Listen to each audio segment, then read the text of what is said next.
Okay, here's that classic Michael Monster Hunter DPS analysis for instant glaive. Let's just get right into it. So there's just gonna be a first pass look at the weapon, but it basically tells you exactly all you need to know about the weapon. So I will probably do a more detailed analysis later, but I feel that's actually not necessary. All right, so first things first. So the TLDR of what you want to do with instant glaive is you want to do joint attacks by staying in focus mode 100% of the time. So how I did it was I used the old method that I used in my previous videos where I take the motion values of the weapon, and for this I just took it for the glaive, but the joint attacks from the Kinsect are calculated differently, and I do have the exact calculations for some of the Kinsects that you could use, and these are the correct calculations, but I feel that's not a good way to look at it because you start to get a little lost in the sauce. If you capture about 97 to 98% of what's going on with an approximation, I feel that's actually more than enough to do the right thing in a hunt. So after looking at the actual damage numbers, I just made an estimate on what that motion value contribution from the Kinsect would actually be. So we get this nice approximation model for the glaive damage plus the Kinsect damage that is combined with focus mode joint attacks. So let's get right into it. All right, so the first thing you want to understand is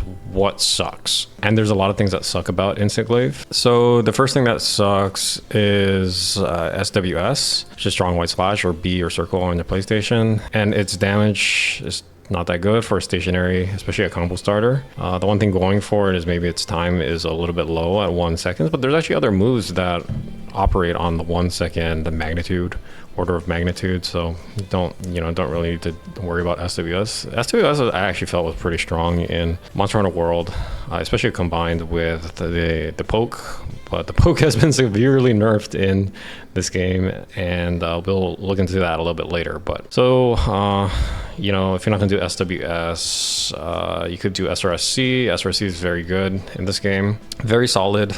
You can see here SRSC and then chaining into another combo, you get motion value per second, or DPS, of about 74. So it's a very good combo starter, especially from stationary.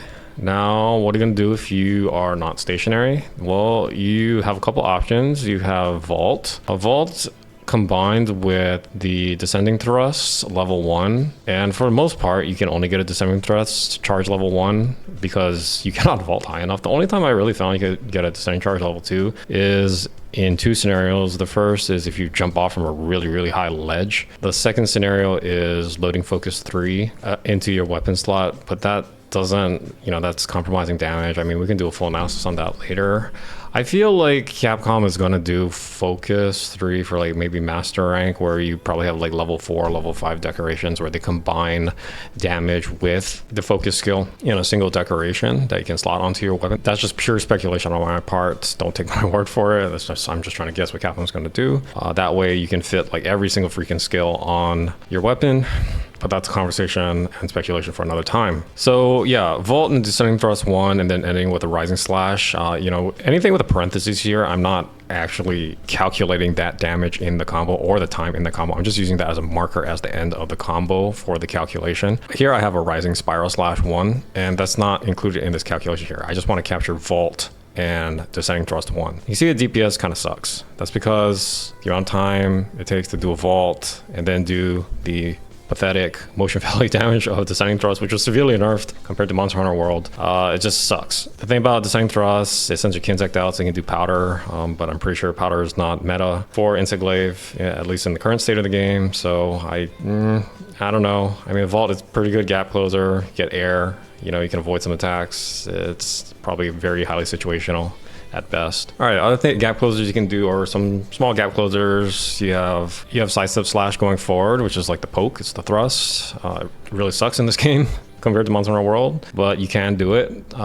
Pretty decent in terms of distance. Alternatively, you have Leaping Slash, where you press B or circle on the PlayStation, plus control stick.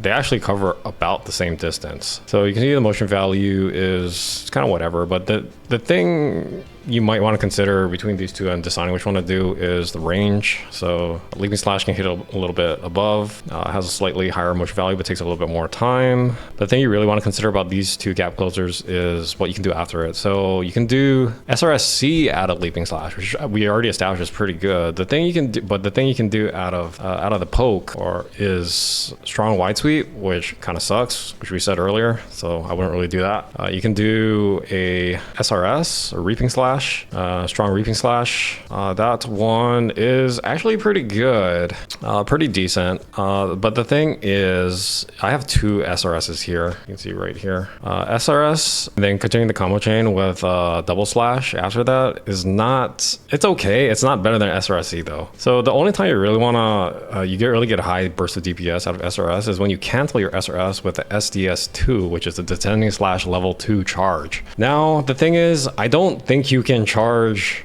a stab into an SRS into a strong descending slash 2 with focus level 0 and the current charge levels in the game. So it's kind of, you know, you're probably just safer doing SRSC out with leading slash. That could work. I mean, they're both, there's no clear winner in my opinion. So both can work. So I feel like it's just whatever you're comfortable with and whatever guarantees you land hits. That's my TLDR for now, at least in this first pass. Okay, that was gap closers. Let's move on to combos. I think we're gonna approach it the same way. Let's just establish what sucks. First thing that sucks is Tornado Slash. So Tornado Slash you cannot do from neutral. You have to do it after something. So you do Tornado Slash out of SWS. But if we just, you know, take Tornado Slash as the move on its own and we look at its DPS, you know, it's at 60. It's actually below 60. Not that good in my opinion, especially all the other moves out there, individual moves out there like SRC, SRS cancel, and SES2, descending slash 2.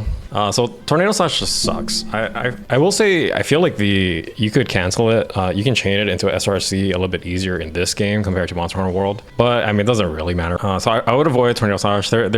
I'm not saying it's completely useless. There's probably some highly situational use cases for it. For example, the range on Tornado Slash is very good and the gap closing on it is very good. So again, if it helps you land hits, there could be an argument for it. Thing is, gap closers you want to have from neutral. The thing is, Tornado Slash is never from neutral. It's always after a move. So if you're doing a neutral standing stationary move like SRSC or the poke and you're trying to do a Tornado Slash after that, it's like the monster must have moved after you landed the SRC or tried to attempt an SRC or a poke. So it's just a little awkward. I feel Tornado Slash is just not completely straightforward. I'm sure some veteran Instant Glaive players can figure out some optimization for Tornado Slash, but for general use cases, very hard to recommend on consistent use as well. Okay, so if we're not gonna do Tornado Slash, what can we do? We can do a level 1 descending slash, which is this right here, SDS1. Big TLDR, SDS1 sucks. You can get 2 levels of charge for your descending slash, which I'm calling SDS, or strong descending slash. Level 1 just sucks. And level 1 sucks for a couple reasons. The first reason it sucks is the DPS is not that good when you just do it. The second reason it sucks is because you can follow up a descending slash with a rising spiral slash, which is the new capstone big PP damage move that Instant Glaive does in this game, and it's new. The thing is though, Rising Spiral Slash inherits the charge of the Descending Slash. So if you have a Descending Slash charge level 1, your Rising Spiral Slash is going to be level 1 as well. If your Descending Slash is charge level 2, your Rising Spiral Slash is going to be charge level 2. And you can see here, if you do a Rising Spiral Slash after your Descending Slash for level 1, DPS is lower than that at level 2.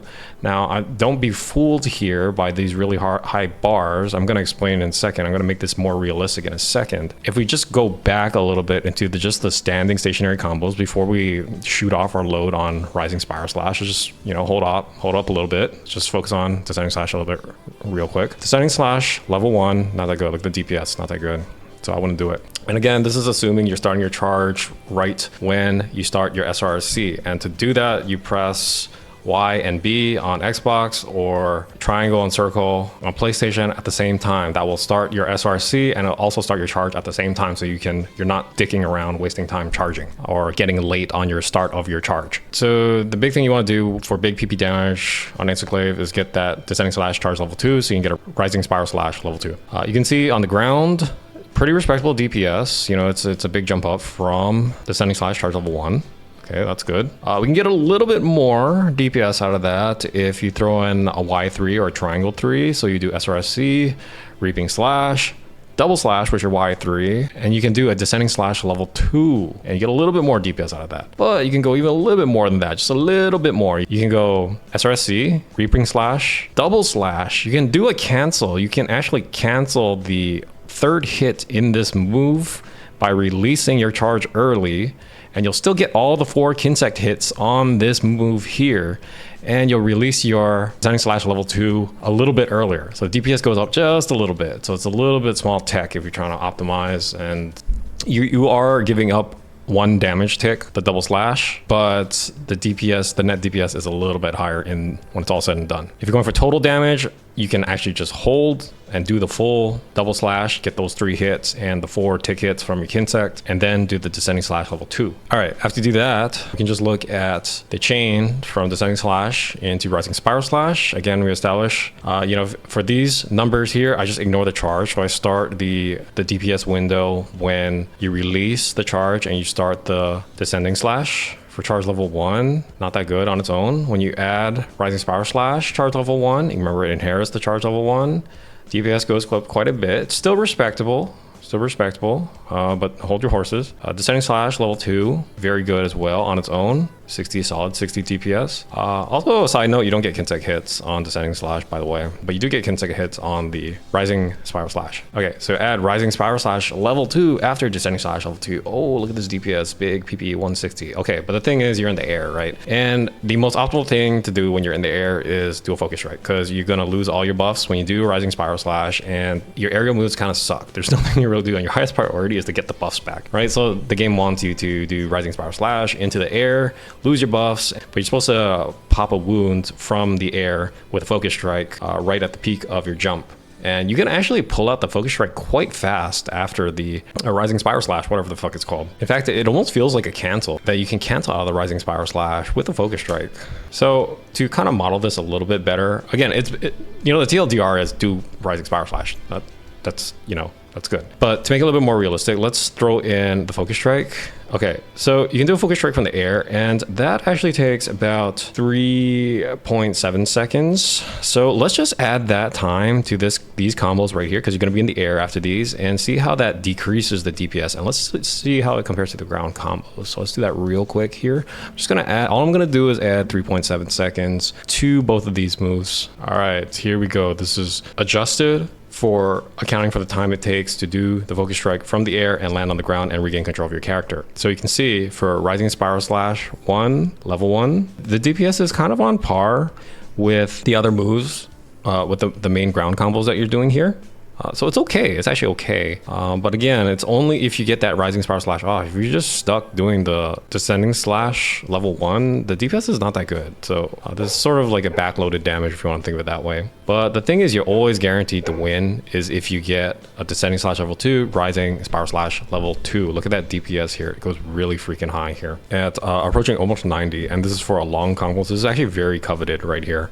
A high DPS, long time window full combo. So you look at the time here, this is the most time here at 8 seconds. So this is the de facto thing you have to do when you have a big opening. Very important to get that level 2 charge on the Descending Slash and the Spiral Slash. This is in a perfect scenario, right? If you land all 8 hits on the Rising Spiral Slash, that's not going to be the case. In fact, it's very consistent that you will probably miss hits just due to the geometry and size of the monster. But again, this is just a first pass analysis to get an idea of, a guiding idea of what to do and how to play Insect Glaive in a little bit more optimal way. All right, I think the last thing here is to just consider the time windows a little bit, because Insect Glaive is a little bit misleading. It's actually a very high commitment weapon, because if we go into, if we're charging it to do our Descending Slashes, and we're trying to always do that after our SRSC, because like a lot of these 2-move combos, like they're already approaching 4 seconds here, and once you're adding moves on that, it's already going 5 seconds and higher. So for small opportunities, you really cannot get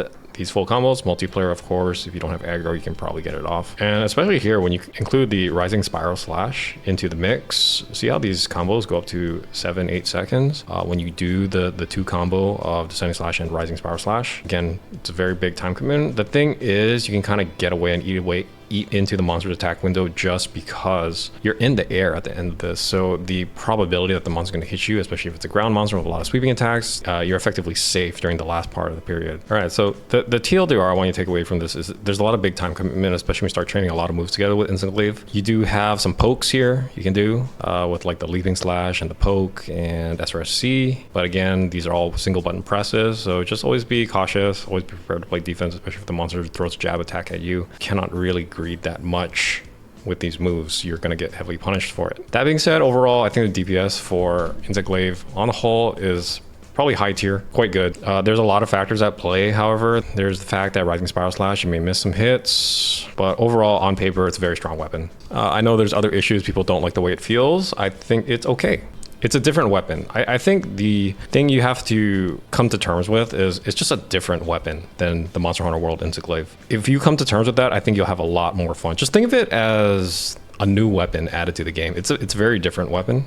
It's charge based. And if you open up your mind to that perspective, that viewpoint of the weapon, I think you'll actually enjoy it quite a bit, like I have been. I can do a more detailed analysis for this later for more top 1% optimization. So subscribe if you're interested in that. Hope you enjoyed. Thanks for watching.